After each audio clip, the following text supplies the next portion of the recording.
I hope hundi keessan nagaadha jedheetin amana amma kallattiidhaan gara presentation kiyyaatiin seenaa akkuma beekamu bonanza wisdom irratti kanaan dura general psychology course ilaaluu eegallee jira haaluma kanaan chapterii tokko xumurreerra lamaaf sadii illee xumurree jirra haala kanaan chapterii tokko keessaa waan akkas nu hubattaniif isin gargaaruuf adda isinii baasuu danda'u gaaffii 60 qopheesseetiin jira saniif immoo deebii isaatiif akkuma kana maree achirratti gaggeeffamu akkasiin hordoftan isin affeera warri maatiin ta'e jirtan maatii ta'a namoonni hedduun dhageenya jechaa waan jiraniif immoo warri maatii taatan immoo share nu godhaa isin jenna ulfaadhaa kabajamaa welcome to Bonanza Wisdom Channel.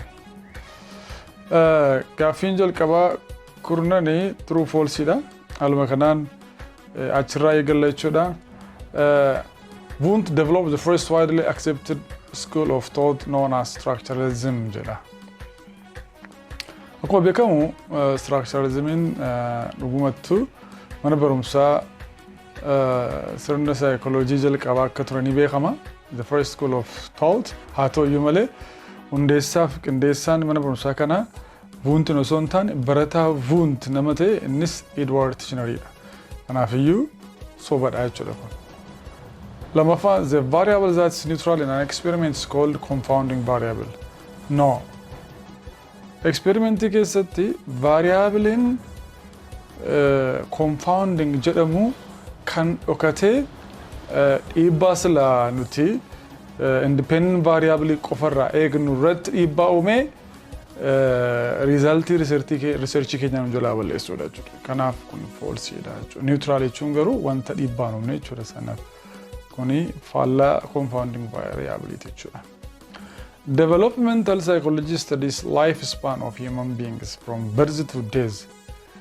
Developmental psychology akkuma jedhamu lifespan development, cognitive development, physical development, psychomotor development qorata yoomii kaasee garuu dhalootarraa kaasee son taane garaa keessatti uumamurraa kaasee conception to death jedha kanaafii kun soba jechuudha. Arfafa psychology studies animals behavior for the sake of themselves.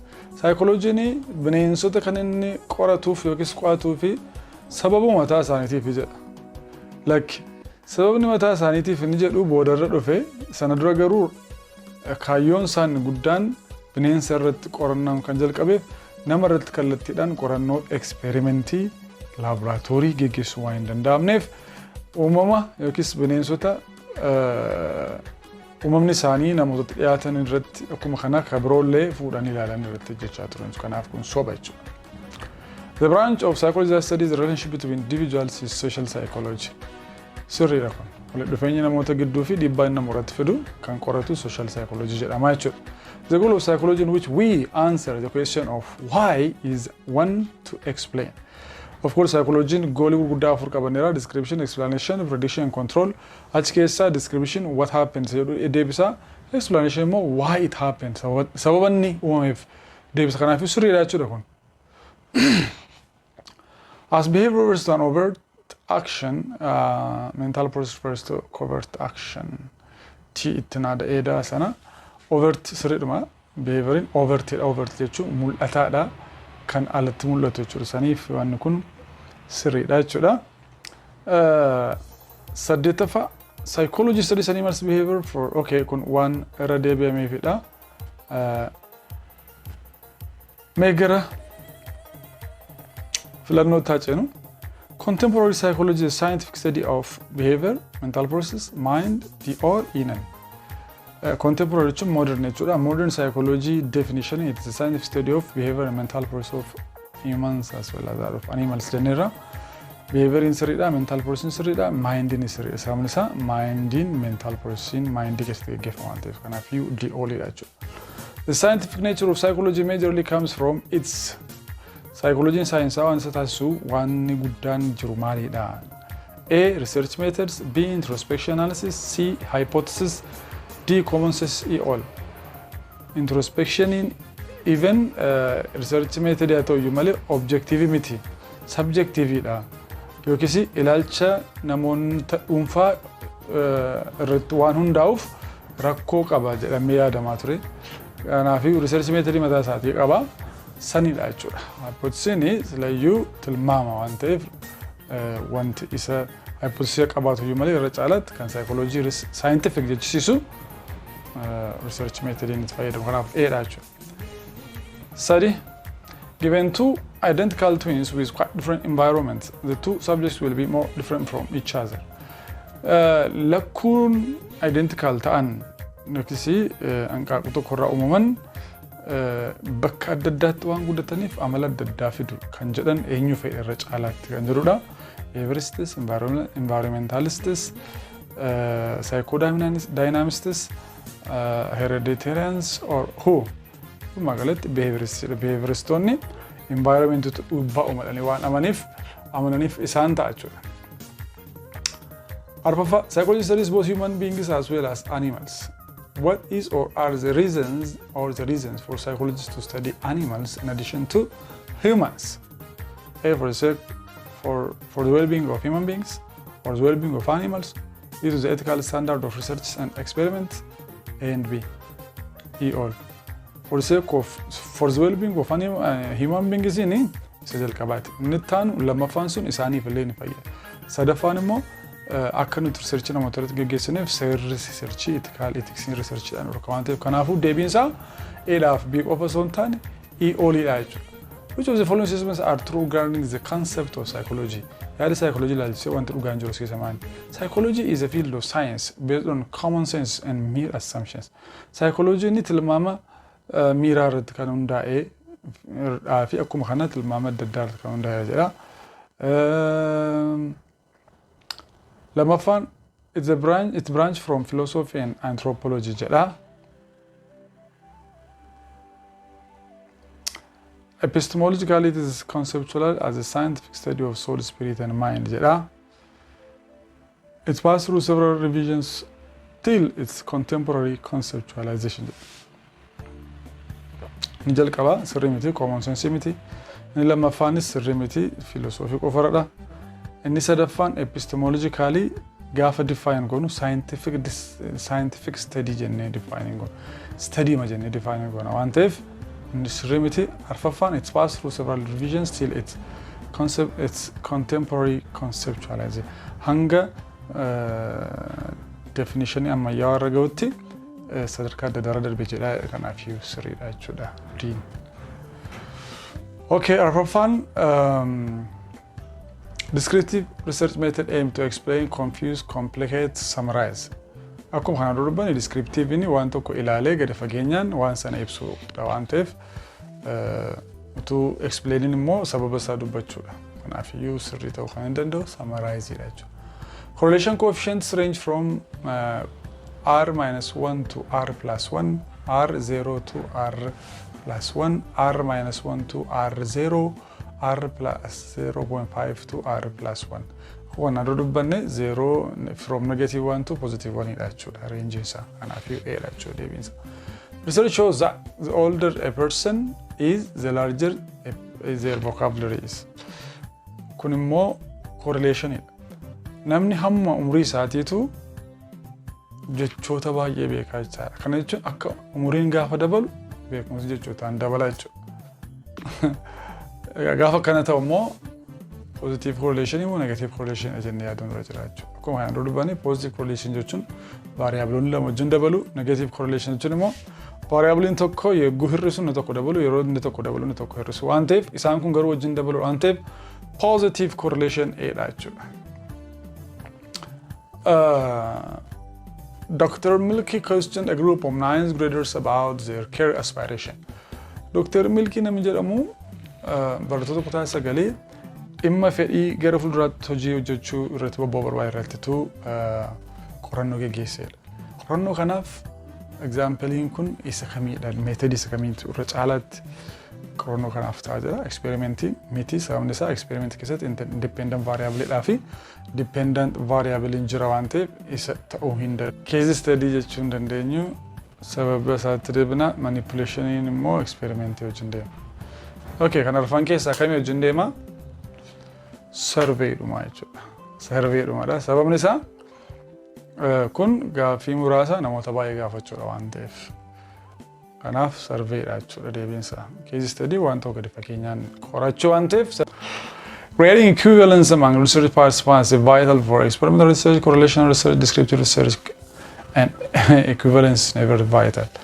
Akkuma beekamu wanaandu experimenti gaafa hojjennu gruupii bakka lamatti erga hirree booda gruupiin kun lamaan kallattii hundumaatiin wal qixa ta'uu qabu except kamiin malee independent variable irraan kan hafe.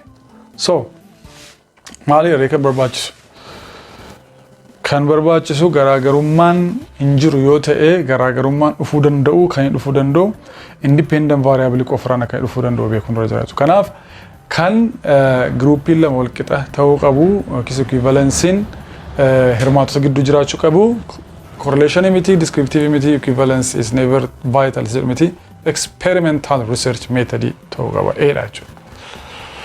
In an experiment, the researcher manipulates the dash variable and measures the dash variable. Beekamaadha kuni independent variable ni manipulated hin ta'u of danda'ee dhiibbaa uuma. Kanaafuu kan manipulated ta'u yookiis kan dhiibbaan irratti uumamu dependent variable. Kan immoo dhiibbaan isaa safaramu yookiis lakkaa'amu independent. Kanaafuu deebiinsa siidha jechuudha. Dependent independent. The more exercise a person takes, the fewer medical problems they report. Namni tokko hamuma sochii qaamaa yookiin ispoortii dalagu hamuma kanammoo rakkoo dhukkubaa xiqqeessataa jechuudha. Yookiis gadi buusaa jechuudha. Kanaaf amma as keessatti variable lama jira. Variable ispoortiidha kan biraan dhukkuba. Ispoortiin gaafa dabalu dhukkubni hin hir'isaadha. Kanaaf iyyuu tokko gaafa dabalu tokko hin hir'isa kan jennu immoo negative correlation kanaaf diidha jechuudha. An experiment looking at the effect of heat on performance, participants were randomly assigned to spend 20 minutes in a hot room painted blue or to spend 20 minutes in a cold room painted yellow. In this experiment, the IV, independent variable, is confounded by gartuu lama jira. Gartuun tokko nama 20 qabataa, tokko nama 20 qabataa, tokko kutaa qalamni isaa biluu ta'e keessa yookiis kan bifa samii qabu, kan biraan immoo yellow yookiis bifa keelloo kan qabu keessa jiru. Garaagarummaan ilaalamuu barbaadu dhiibbaa ho'ini hojii irratti fidu, performance irratti fidu. Kanaaf asitti garaagarummaan silaade independent variable qofaan dhufuun isarra ture tarii qalamni mana sana keessa jiru dhiibbaa irratti uumuu danda'a. Namni qalama maaliif effektii qaba waan ta'eef. Kanaafuu independent variable irratti dabalamee result research keenyaa bal'eessuu yookiin dhiibbaa irratti uumuu kan danda'u yoo jira as keessa colorii manaati jechuudha. So it is the color of the room. Historians generally credit the emergence of psychology as a science term. Namoonni qorattoonni seenaa psychology akka saayinsiitti hundaa'uu isaatiif gatii guddaan eenyuuf kennu jedha. Vuuntidha. Sababni isaa Vuunt bara 1879 magaalaa Leipzig, University Leipzig keessatti laboratory psychologist jalqabaa hundeessuudhaan the father of modern psychology jedhamee waamama yookiin experimental psychology jedhamee waamama. The first laboratory devoted exclusively to psychology as an independent field of study opened in Leipzig in 1879. Germany keessatti. Sigmund Freud is to dash as Titchener is to dash. Sigmund Freud in psychoanalysis yookiin psychodynamic dha. Titchener Edward Titchener immoo schoolii jalqabaa structuralism dha jechuudha. Isaan kana beekuun baay'ee barbaachisaadha. Wundt believes that scientific psychology should focus on analyzing the basic consciousness and an approach his student later termed as dash. Wundtini psychology science hawani kan irratti xiyyeeffachuu qabu dhimma mind yookiis sammuu dammaqnaati kan barataan isaa boodarra mana barumsaa sana dash jedhee moggaase. Structuralism barataa vuunti kan ture Edward Tishneridha. Kanaafiu kan inni hojjetes immoo structuralismidha jechuudha. The technique the psychologists in the schools of structuralism and functionalism majorly used was introspection, hypnosis, conditioning, psychoanalysis. Introspection is actually. William James founded which school of psychology? Functionalism. Functionalism in mal jennera functions of psychology, functions of mind. Structuralism irratti xiyyeeffatu kan qo'atu structures of mind dha. Yookiis ijaarsa sammuu kan sammuun irraa ijaarame kan akka feeling kan akka sensation jechuudha. Whereas functionalism kan qayyabatu dalagaa sammuu, hojii sammuu kan akka adaptation, kan akka thinking, isaan kan akka memory, memorization, remembering, forgetting kan jennu yaadachuu, kuufachuu. Kanaafuu hojii irratti kan hundaa'e kan hundeesse William James jedhama jechuudha. Innis B functionalism.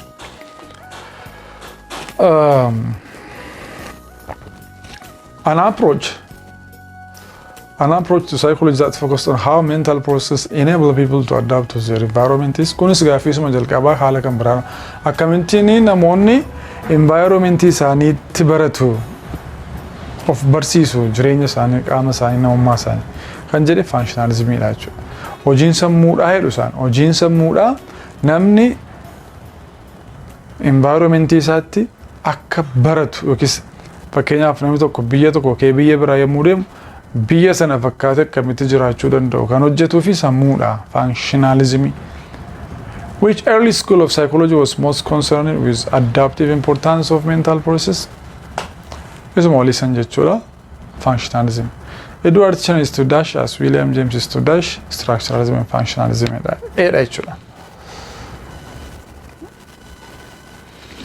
The branch of psychology that emphasizes the positive potential of human being is called akkuma naannoo dubbanne modern psychology keessa warra jiran modern perspectives of psychology inni immoo humanistic jedha jechuudha. Humanistic warradhan namni haala mijataa argateennan hanga dandeettii isaa dhumaatti self actualization jedhamutti guddachuu danda'a jedhanii amanu jechuudha.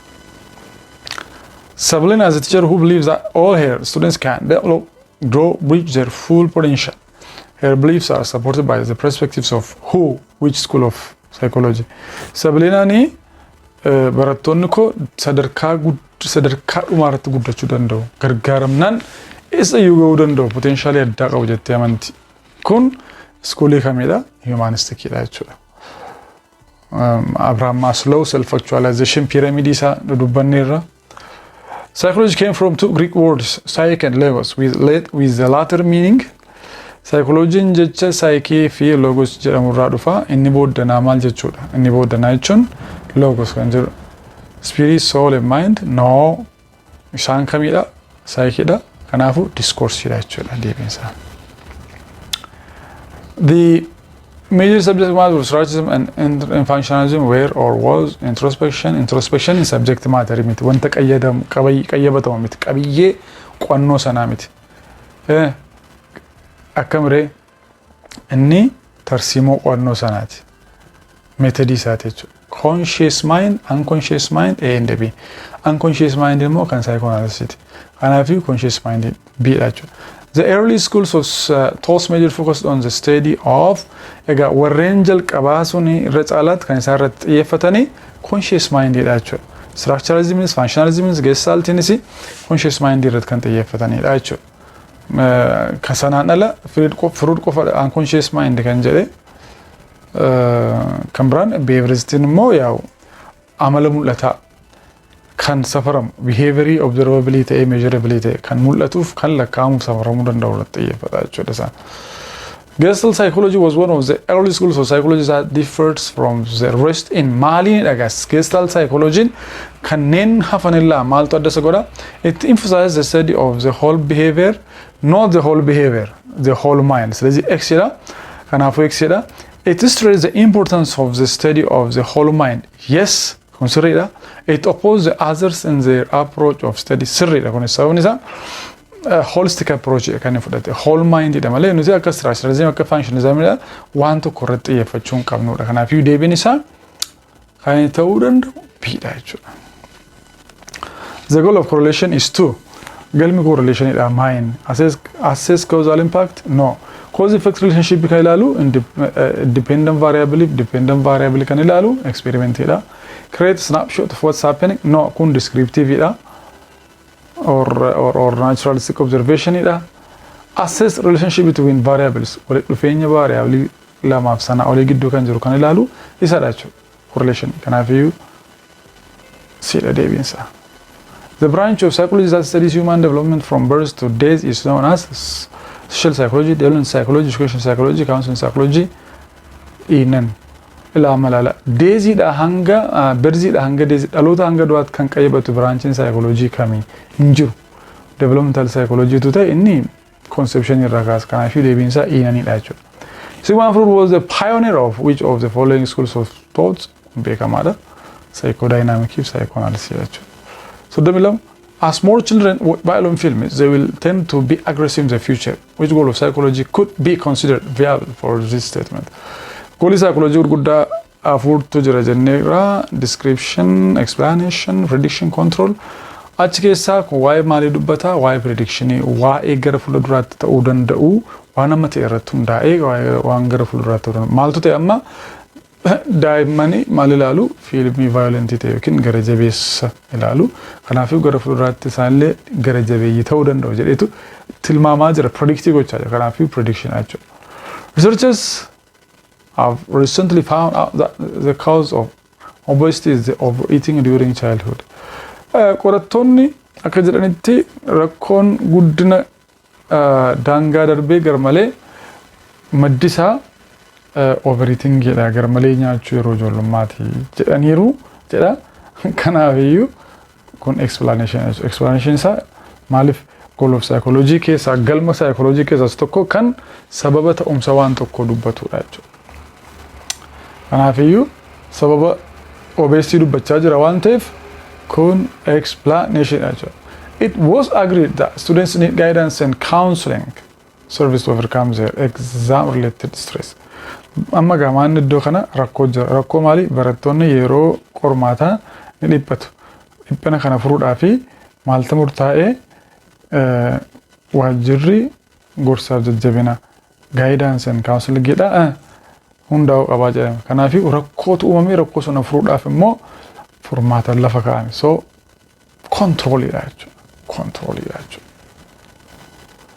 The founder of the school of structuralism was beekamaadha Tichneri jechuudha. Edward Tichner. How people work, think and adapt was the main interest of functionalism jennee sila. Kun egaa kallattii adda addaatiin hubannoo keessaa adda baasuudhaaf gaaffiin tokko kallattii adda addaatiin gaafatamu agarsiisa. The archaeologists of mind were the proponents of the school of psychodynamics. Psychodynamics in archaeology of mind. Archaeologists jechuun warreen qo'annoo lafa keessaa geggeessanidha. Isaan kun immoo qo'annoo sammuu keessaa sagadi fagoo hanga unconscious mind qotan ilaalanitu warra ga'aniif psychodynamics deebiinsaa B'dha jechuudha. A study of the feeding behavior of a group of wild monkeys and that would be an example of sirna nyaataa qalame yookiis jaldeessa yookiis qamalee biyya Indiyaa keessaa kan qoratu maalidha? Survey moo correlation naturalistic observation moo experiment. Kuni naturalistic observation idha. Bakka isaan jiranitti bakka uumama isaanii deemne naturalistic isaanii deemne ilaallee report gochuu qofa waan ta'eef. B jechuudha. If income and happiness are positively correlated, then a person with a low income would be predicted to be ilaala. Namni correlation positive correlation jechuun yeroo variable lama wajjin edaanidha. Iddoo kanatti wantoota variable lama jira happiness dhaa fi income. Maal jedha? Income dhaa fi happiness positively correlated dha jechuudha. Akka jechuun income jechuun galiidha. Galiif gammachuun waliin deemuu jedha. Kanaaf iyyuu namni galii xiqqaa qabu tokko jedha not depressed at all jedha. Akka jechuun dhiphina tokko iyyuu hin qabu. No akka gubbaatti caqasametti hin dhiphata. Less depressed than a person with high income akka nama galii guddaa qabu caalaa baay'ee hin dhiphatu jedha lakkin dhiphata. More depressed than a person with a high income. Nama galii guddaa qabu caalaa kan dhiphatu sadhaa jechuudha. Maaliif positive correlation hin jira waan ta'eef. Cannot make a prediction. Prediction gochuu dandeenya, cause godhuu gochuu hin dandeenya. What type of study should you use to study the relationship between parenting style and academic performance? Sirna guddina ijoolleetii fi firii barnootaa isaanii gidduu walitti dhufeen jiru maaliin qorannaa? Walitti dhufeenya waan ta'eef kun experimentii miti correlationaaliidha jechuudha. Relationship ilaalla waan ta'eef. The concept of psychology generally entails all of the following except one. Which one is the exception? Yaanni psychology ibsuu danda'u kanneen gadi keeyaa hundi isaanii ibsuu danda'u tokkorraa kan hafee jira.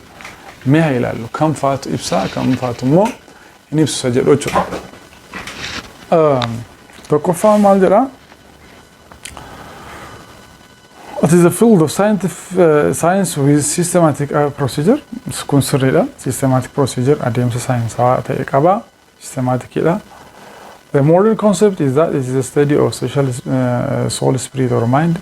Like modern concept in scientific study of behavior and mental procedure. The investigation methods employed would suffice its traditional definition.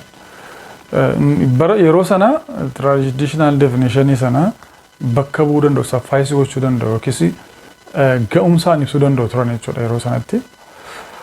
It is a study of covert and overt actions in more evidenced way. Covertini behaviouridha. Mental process. Overtini immoo behaviouridha. Kanaafiyyuu mental process and behaviourii waan jenneef sirriidha jechuudha kun. Kanaafuu dogoggora kan ta'e isa kamidha? The modern concept jedhu. Conceptiin ammayyaawaan amma akkana hin jedhu waan ta'eef biidha jechuudha dogoggorri isa. The scientific nature of psychology stems from wanti psychology science hawaasa taasisu mind. The common sense people use common sense jedha. No, tilmaama miti. The theories of human development to study behavior and mental process yaadrimee jiran miti. The research methods it used to study duras kaafneerra research methodidha jechuudha. Mere suggestion no tilmaama akkanumaan miti. In its early years yeroo jalqabaatti psychology focused on the study of psychology qo'annaa maalirratti xiyyeeffate dash boodanoo late 20th century maalirratti xiyyeeffate dash aspect jalqaba mind irratti xiyyeeffate boodan ammoo behavior irratti xiyyeeffate mindin dhugaa dubbachuuf kallattiidhaan hin safaramu lakkaa'amu waan ta'eef behaviorin garuu hin mul'ata waan ta'eef I don't know what he thinks kanaaf deebiin kana diidha jechuudha afurtamii kana I don't know what he thinks but I know how he acts kun eenyu jedha jechuudha behaviristoota maaliif boodarra behaviristoonni warra sammuu qoranna jedhan warra akka structuralismii warra akka functionalismii gestaltii isaaniinitu mormee ka'e waan ta'eef isaaniin maal jedhe sammuu keessa waanta jiru hin argamu kallattiidhaan tilmaamaa waan ta'eef kanaaf nuti xiyyeeffachuu kan nuti qabnu maal irrattidha behaviorii mul'atudha. Kanaafiyyuu mana barnootaa behaviorism jedhuti developii godhan jechuudha. Professor Bonanza believes that much of human behavior is governed by unconscious sexual desires. His ideas are more relevant. Professor Bonanza ni akka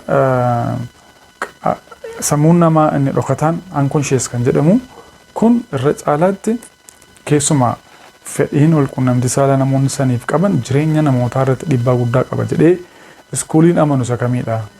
Furuudhiidha jechuudha psychoanalysis.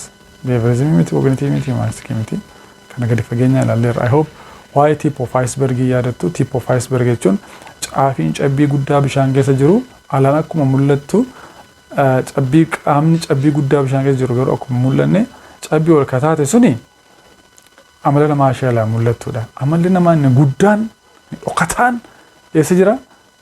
Keessa jira mul'atudha. Which school of psychology believes that it's impossible to objectively study the mind? Haala baay'ee qabatamaa ta'een karaa saayinsawaa ta'een sammuu qorachuu hin danda'amu jedhee kan amanaa ture behaviorismiidha jechuudha. Dr. Bonson wants to explore differences in child rearing practice between British and Chinese parents. He is most likely Dr. Bonson kan jedhamu namichi kuni